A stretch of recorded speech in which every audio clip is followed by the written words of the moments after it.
Absolute stud. Talking about a stud to a stud. What's up, G? How are you?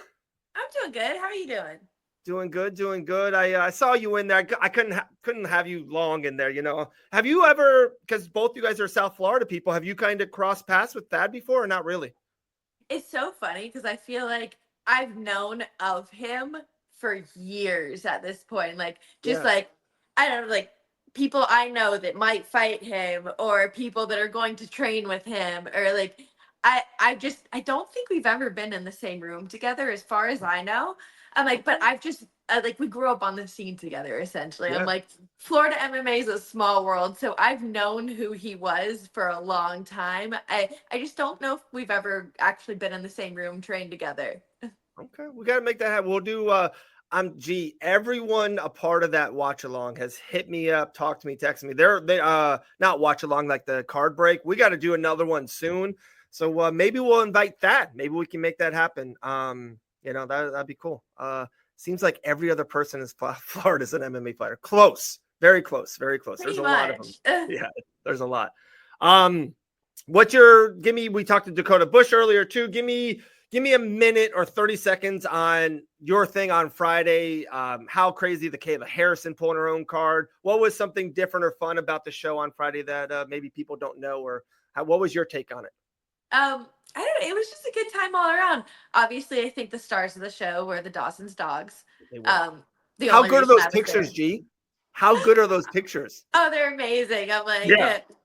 I'm telling you, I'm like, those dogs were just made for like camera. They're Yeah. ready in every shot. They're Yeah. perfect. So I'm like, that was the highlight of the day for me. Obviously, Kayla Harrison pulling her own signed card, Dude. a little bit unreal. But yeah, One it of just, one. It's a one of one. It's insane. yeah, like, what are the odds? Yeah. I do think I'm actually there's a and way this is way nerdy for you. You send it into a company and they like plaque it in a way and it's like more valuable. I think I'm gonna do that for that card. It's like it's expensive and you can't do that to like normal cards, but this is like a special card. So I think I'm gonna send that in to get it like plaqued in a way. It's gonna be cool. Gonna be cool. Yeah, I think you have to with that one. Yeah, I do. I do. All right, let's kind of get into some of it. Of course, I watch Sunday show, Sunday Morning Brew every Sunday with Gillian and Elle. By the way, I miss the crap out of Miss Elle Dawson all day. It's been an hour and 10 minutes just me, so I definitely miss some Elle. I got like 5-6 things for you. It can be a minute or 5. You take it away, G. Let's start with dirty boxing down there as well in South Florida. You got Jesse Jess winning, calling out Paige Van Zandt. You got a lot of stuff happening there. What do you think of dirty boxing? Oh yeah, an absolutely crazy event. Just with that rule set, I think it's like set up to be that way. You know, a lot of Yeah. knockouts, a lot of violence, always in each other's faces, and obviously, like Jesse just had a great performance after makes a huge call out. I think that is the match to make. I don't see any like they were talking about maybe doing it for a belt, maybe not. I think the way to do it is for the belt. I think that Yeah. makes the perfect first dirty boxing female belt with Paige Van Zandt and Jessica Rose Clark. Like, I don't see any other better way to do it. I totally agree. And I think you ready for this one? Jessica Rose Clark, like that's perfect for her. Like that's up her alley. It's it's very Muay Thai-ish. You can strike with elbows and stuff. And she was never the best grappler, ground game fighter. Like that's some people find a thing and they just run with it, like how Mike Perry did in Bare Knuckle FC. I think this is great for Jessica. I really do. I think it's like a nice little niche for her. Oh, yeah, I think it just in general in martial arts, there's so many cool like rule sets popping up now where Yeah. people are able to find their own niches, like with karate combat, with dirty boxing, with bare knuckle boxing. Even with the jujitsu, I feel like you're seeing more options with like the combat jujitsu, or there Yep. is a UFC BJJ that's now on I was just going to ask you that. Like, how cool is that, G? Like, we've been talking for a long time. And like, I feel like, like during COVID times, like you were doing the Chael Sonnen thing and you kind of did a couple different grappling events. And I'm like, gee, I feel like there's something there. Like, I feel like there's a lot of money out there and it didn't happen. It was kind of went away for a couple years. Now with this, I feel like it can come back. Like even you, if it's off of, a UFC fight camp or you never know in 7-8 years to kind of just maintain and kind of keep that competitive juices going, you might be like, dude, you and something like that is gold. Oh Oh yeah, but also like how I just said, I'm like how everybody's finding their own little niches. I feel Yeah, like my niche I'm finding is MMA now, where I really am just falling into being a mixed martial artist as a whole, where I yeah. don't see myself as just a jujitsu girl anymore, and I don't know, it's just it's a completely different world to me where I don't feel as comfortable in just straight jujitsu without being able to throw strikes anymore, just because I feel like my game is so primarily molded for MMA at this point. I like that. I like that. I feel confident in just hearing you right now, G. I feel confident. Did you like that little video I sent you about the JITS class? That gym is perfect, right? It's so cool. Oh yeah, that's absolutely awesome. And I'm like, Yeah. I'm just waiting to see whenever you're getting you're tying your white belt on, you know? I know, I know. I think it might happen soon. It might happen soon. They absolutely love it. Both of my boys. It was just gonna be for one boy, and then the other kid saw it. He's like, "Oh, I want to do this." And like we were just going 1 day a week. Now we're going 2 days a week already. Like they can't get enough of it. They love it. G, love it. Oh, that's exactly how I started. I was like 2 days a week, I think, to Yeah, start, then 4 days, then twice a day, every day. Like just keeps on adding up. it does. It does. Into a full timer like yourself. Question to go. G, will we ever see you competing in a Greg Jones Invitational in the future? So, like I just said there with like jujitsu not being my realm as much, I really do feel like that. I don't know how active I will be in jujitsu right now, I guess, like while I'm still active in MMA, that's just my main focus. I'm willing to compete against other MMA girls, but girls who compete who just focus on nogi and just focus on jujitsu, it's just such a world that I'm unfamiliar with at this point. It's almost, I guess I'm a little bit nervous to do it, honestly. When I go Okay. into a world of like heel hooks and things like that, where it's just, I, you don't really see them in MMA as much because they're typically defended with punching to the face. Where Right.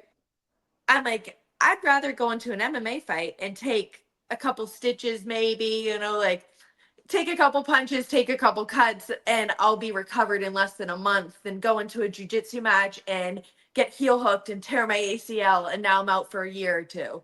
So Yeah. I'm like, right now, jujitsu, it is just like scary to me in that way where I don't have enough knowledge on the new game of the leg locks. Right. It's and like you said, I remember you always saying it evolves like so quickly, month by month, year by year. These leg locks that some of these jits people are doing are incredible, incredible. So DBX is 1, 2. Did you check out PFL on Thursday night or not really? Yeah, I definitely saw some, not all the fights, some fights here and Sure. there. Yeah. Yeah, no, And it was a great event top to bottom, honestly. I it really feel was. like it held up. And I was definitely Team Thad. Didn't think, like, I don't, Jason Jackson being the veteran he is, you have to, like, give that to him going into that fight, you know? You were always expecting, oh, like, he's going to be able to be a vet. But Thad was able to really just go out there and show that he's ready for these big challenges, you know? He's ready for these big opportunities and big moments. And I was just super impressed by his performance. I did, and I don't know if you were in the green room when I said this, or but he wasn't happy that he got a finish, and I'm like I love that, and that's literally the main thing that I attracted to you at the beginning was like you're such a great finisher. And I'm like, oh, love it. I'm a Savage fan, right? And but I go, dude, I really think that him fighting Jason for 15 minutes was the best thing for his career and himself going forward. Because when you have that, like when you get in a dark place, he could have a great round against Logan in round 1 and then just get mollywopped by wrestling in round 2 and go bad. But he kind of has that in the back of his head. It's like, oh, I've done this. I've had a 15-minute war with a good veteran, an ex-Bellator champion, and win. I think that's so important to kind of have that in the back of your pocket for sure. Oh yeah, it's Coach, always good experience for you. for sure, for sure. Coach Mike, do you bring a BJJ specialist to help you in that area, or are you strictly training with MMA partners? Good question. I'm more specifically training with MMA partners because that's what I'm preparing for. I'm Yeah, preparing for the MMA look. And I don't know, it's just it is such a different look whenever you can add punches. Even when it comes to like say in jujitsu, you can utilize a closed guard a lot more. Where in MMA, if you're gonna sit in a closed guard, you're gonna get punched in the face. So or like even from the top position, I don't really even know how to pass anymore and open a guard in a jujitsu manner because I haven't even drilled that in years. So I'm like, it's just not important to my game right now to be focused on, I guess, jujitsu as a sport. I feel like so many people, they look at MMA as a culmination of jujitsu, wrestling, striking, whatever, like all the Right, martial right, arts, right. when it's really its own sport by itself. It It's is. not, it's not a mixture of the sports, it's its own sport. So it's like I'm getting good at the sport of MMA. And that being said, I'm not as good at straight wrestling or straight boxing or straight jujitsu anymore, but I'm getting really good at MMA. I've I've never heard that, and it's such gold. Like how you said it too. Like I never even thought of that, but that way. But like, yeah, it's not. You're not going into boxing and then to a grappler, then into jiu-jitsu. It's literally all in one. It's mixed and it's blended, and you're not just a boxer for a quick second. You're standing up and you're doing plethora of different things, and then you go for a wrestle and takedown, and then the jits comes in. Yeah, look at this, 2 in a row.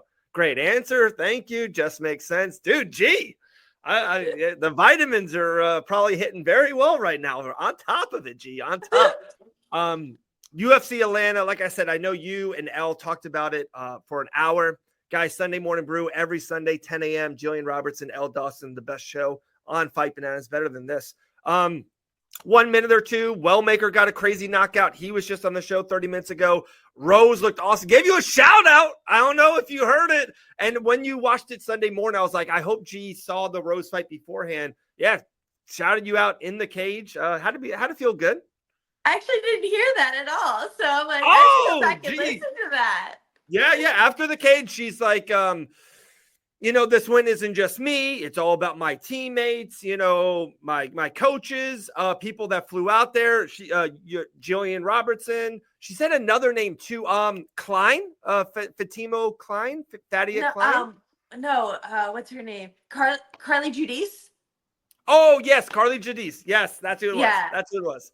Yeah, Yeah, Carly was out there the week before me and the week after me, so I knew that she was going out there. But yeah, I didn't hear the in cage shout out. Definitely watched her performance, and I yeah, talked about it a lot on Sunday. About it was just very cool to see, like, oh, we drilled that. Oh, we drilled that. Oh, she did that on me. Like, it's all things that she was working in camp. I feel like Elle brought up, she was like, maybe, do you think she made the adjustment of making the wrestling? I was like, no, our whole training camp, I'm like, we were drilling that high crotch. Hit yeah. that, she hits that out, it's like an outside trip double kind of. And she hit it on me multiple times while we were sparring. She hit it on Miranda, I believe, in the second round. I'm like, there's a lot of things that I was just able to see that, like I said, either she used on me or we were able to drill in her garage. That it was just cool to be able to watch it in action, Yeah, I love that. God, I love that so much. I love all that inside information thing, that kind of what people see on a big Saturday night. They were the co-main event of UFC Atlanta. It was a major fight. And also the thing that I took from it, and we're on this Rose thing, like she had a really, just be honest, she had a bad strawweight championship fight and one of the worst fights ever. Didn't go her way. And she kind of went away for a little bit. And sometimes when that happens, it's like, where is she at? Then she went up and then fought, right away as a flyweight against the big, massive Fiero, who just went 5 rounds with Valentina, which was 2-2 to a lot of people. And Valentina is one of the greats of all time in the flyweight division. And it's like, everyone I felt like gave up on Rose. She looked so good on Saturday night. I thought her jab looked so quick. Her transitions looked so quick. I think she's got 3 wins now. She had a close loss against Blanchfield, but we all of us, me, you, I think Elle, all think very highly of Erin Blanchfield. Like, Rose is still there. Like, Rose is still a factor. She's such a big name, and I know people won't want to hear this. I would love Rose versus Valentina. Like that fight's not out there. Like, people don't talk about that fight. If we saw that poster, I think all of us would be like, that's big. That's a big one. Oh yeah, that's a huge fight. But I don't know if just where she's at in the division and where the division's at, if they would necessarily match that up just yet. I agree. She needs to win because it's Erin and Fiero, and I think there's one more girl out of my head. It's Silva? not even Mace. Yes. Yep. Yeah. I hate to say it. I hope it's Erin and Valentina for the championship, and then maybe Rose versus Silva. And if Rose gets that win, she's there. She's in that spot. Oh yeah, no, that I saw somebody else throwing out the idea of Rose versus Alexa Grasso because I believe she's still ranked above her Ooh, currently right now too. I'm I like, like that. I just like the idea of that matchup. I think it would Yeah. be an interesting one to watch. Oh I got Rose Namajunas by a million in that fight. Okay. yeah. I loved what I saw from Rose and like kind of what you said, even some stuff on air or maybe some off air. I think like I said, we did it to Usman. A lot of people gave up on Kamaru Usman. Oh, he's lost a couple in a row. He's a champion. He's older. We're done. And he absolutely dominated Buckley. Like it was just a domination. It's just those champions, and you know how hard it is to become a UFC world champion. Like those champions, you can't write off. They got there for a reason, for sure. Oh yeah, and Talking like about I said, oh, you go. well, I was just gonna say, like I said a couple weeks ago, working with Rose, I'm like, even there's some things where I'm like, okay, like say like jujitsu wise, I see her making an error, I see her doing something like this, but regardless, she's so good at staying defensively aware and creating scrambles when she needs to, just because she's been in these positions so many times. She's Mhm. just so familiar with these positions. So Yeah. even where she lacks technically, she's never really making like giving you a huge hole, giving you like a really big area to capitalize on it just because she is a champion. You can just feel it in her. Right, exactly. When our first grappling session, you had me by the neck. I didn't feel that before. I felt uncomfortable. I tapped too quick. Now I'm watching all these JITS classes. I feel like, oh, what I got to do? I got to talk a little bit. I got to work. I got to work on the grips. I'm starting to figure it out a little bit, G. All right, I'm starting to figure it out. Yeah, Um, start dealing with the kids first. yeah. Trust. I'm going to dominate those 11-year-olds. All right, dominate. Some good questions, real quick for them. Could G possibly be in a title fight if Zhang moves up? Hey, you never know. I like that. We like Um, that here. I guess it may be a possibility at this point. I I don't know. I think that there would be other girls more deserving of me that are Sure, probably up there. sure. That being said, I'm like, I know definitely Verena, but I don't know who would be versus Yeah, her. I really don't either. I don't think Tatiana gets back in there. Maybe Dern? Does Dern get the title shot?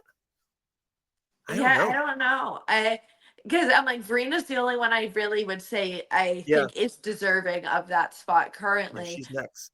Yeah, so I'm like I don't know, maybe, Maybe. but I think it's a You little bit never know, of a especially jump the to go dates to. work. You never know. Never know. Rose is fantastic all-around fighter, but I don't think she beats the top five. Hey, I respect that opinion, Jake. I respect it. Can maybe disagree a little bit. Vintage performance by Usman. It was great. He really needed it too. One of the best welterweights of all time. Gee, if the UFC offered you a short notice fight on 2 weeks' notice, would you be able to do it, or is it too risky? This is short notice title fight on 2 weeks. Not Oh just yeah, like that's yeah, that's a lot. yeah. Even just That's for me at 115, no, period. I can't make 115 on 2 weeks ever. Doesn't yeah. matter like if it's a title fight, non-title fight, I'm not making 115 on 2 weeks notice. So no to that. I guess I don't know if I was thinking of it at 125, still very risky, but like that'd be like the only possibility that I would like maybe think about it because I could definitely Yeah. make weight for that. But I'm like, if it's at 115, I'm dying before I hit the scale. Yeah, for sure. That's probably wouldn't go well. Verna versus G. Yeah, I love that fight. It's so funny. We've been talking for a long time, and it's like the champ back in the day was like my thing was you versus Valentina. We always thought that was probably the thing. And then the straw weight, and then I remember it was just like you and Dern. It was like you and Dern, that's gonna happen. I think that's gonna happen, or honestly, you might get past it if in a weird way. You might be forward and see if Dern can catch up to you, which is kind of funny to think about, right? But now this is the thing, at least for me. I really do. Whaley has one more, and even if she beats Verna, I think she's going up. Like I think, and she might not even fight Verna. Like that fight might not even happen. So like this is my new one. It was you versus Valentina, you versus Dern. My new one is you versus Verna. Like that's the fight now. I think it's going to happen. No, honestly, I even in my head, I think that if Verna and Whaley fight, I think Verna beats her. So Ooh, even I'm like say Verna gets to that opportunity before I do, which obviously I'm like, if Whaley doesn't move up, then that will be the case. That it'll be Sure. Verna and Whaley. So then I'm expecting it to be me versus Verna for the title anyway, if that is the case. I love it. I love it. One last thing, G, this has been one of our better ones before. Maybe a little bit less El Dawson, maybe some old school Mike called. I should have put that in the background. I missed that a little bit. Last little fun thing for you. I just think it's kind of interesting. So this weekend, it's UFC Baku. I'm not even going to try to pronounce the country, but it's out there in the Middle East. Azerbaijan, I think. Azerbaijan, I want to say. You're right. You're right in my books. You're right. I like it. Did you look at the card and realize there's 2 female bantamweight fights on this card? I did not. I only knew the main event of this card, honestly. I did not look at I didn't look at it in depth, but 2 female bantamweight fights means Ain't that interesting? Literally the 2 weeks after Kayla Harrison wins the championship, there was like an influx of bantamweight fighters. Oh, but I'm just like, is that a good thing? Probably not. Probably not. It's crazy. Yeah, I'm like crazy. that division also doesn't have the best talent, so typically their fights aren't showstoppers. I agree, and they're back to back on the card. It could be a long 50 minutes for all of us fans, but this is so if you only know the main event is awesome. The co-main event, G, you will absolutely love. Rafael Fasi versus Ignacio. Oh, like I cannot wait for that fight. That fight is the fight of the night for me. Oh yeah, oh gosh. Ignacio, I feel like is just such a like precision, where Fiziev is kind of like reckless, like powerhouse, just coming forward. So I'm siding Ignacio on this one, but I love that matchup. I think fireworks. Ignacio fought on Island Fights 2 or 3 shows after you fought on Island Fights. How crazy is that? Whenever he made his debut on Island Fights was when me and Hannah Goldie fought on Island Fights. Oh, so the same card. Yeah, the exact same card. That's crazy. I didn't know that. I thought it was like 2 months after you. No, I remember it was that, and then like Mike Perry was on the card too. That whole card was stacked. How crazy is that? You look back on something like that. We even do it to these days. Like we look back on even like a couple that we commentated on together, and then like some of the cards I call now. There's this flyweight kid, G, little white guy, little white boy. He's like 18 or 19. He's insane. He's literally Mighty Mouse, but he's kind of like tall and lanky. He's like Corey Sandhagen. He fights like Sandhagen. He's so smooth. So submission, striking, kicks, does it all. And me and Dean are like, this could be the best kid ever coming out of Island Fights. This kid's so good. Oh, it is crazy. It's to see them grow up like that. And then like we were saying earlier, the Florida MMA world is so small. So I'm like, it's like, you see these people constantly, or you see them constantly on this scene, and then you see them in the UFC, and you're like, holy shit, I remember when we fought on Combat Night or Island Fights together or whatever. It's really cool. It's awesome. It's awesome. One of the next times you go to a Rise of Warrior or a Combat Night card, let me know if you can, like a week before, what day it is. I would love to go. I would love to kind of shoot the crap with you guys and go to a card. I think that'd be fun for sure. Oh yeah, that'd be awesome. We'll get some content for sure. There we go. I think we absolutely killed it. Your little take on blending MMA into one is a good one. We'll try to make that into a clip. Guys, Gillian the Savage Robertson. You can follow her on IG, Savage_UFC. G, anything else? I think we nailed it. No, I think that's good.